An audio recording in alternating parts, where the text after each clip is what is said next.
একদিন মসজিদের বারান্দায় এক আলেম সাহেব বসেছিলেন। হঠাৎ এক যুবক এসে বলল, মাওলানা সাহেব, আমি জীবনের লক্ষ্য খুঁজতে পারছি না, কিভাবে খুঁজবো? আমি কি করতে চাই? আলেম হাসলেন যুবকটিকে দেখে এবং যুবককে বললেন, হে যুবক, প্রথমে নিজের অন্তরকে দেখো। তুমি কি বিষয়ে আগ্রহী, যা তোমাকে আনন্দ দেয়?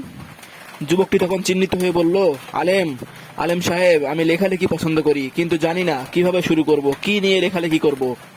এইসব কিছু আমাকে পেরেশান করে তুলছে। তখন আলেম বললেন, লেখালেখি অনেক কিছু প্রকাশের মাধ্যম। যদি তুমি সত্য ও ন্যায়ের কথা লেখো তাহলে এটি সমাজের জন্য উপকারী হবে।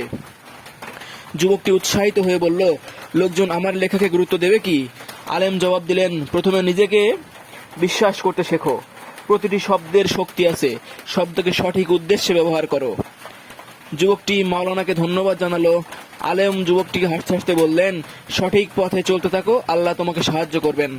এই গল্পটি থেকে আমরা শিখতে পারি যে সঠিক ও সত্যের পথে থাকলে মহান আল্লাহ তাআলা প্রত্যেকটি ব্যক্তিকে সাহায্য করবেন এবং আল্লাহ তাআলা নিজে ওই ব্যক্তিটিকে অন্যায় থেকে বিরত রাখবেন এবং তার জীবনকে সাফল্যে ভরিয়ে দিবেন।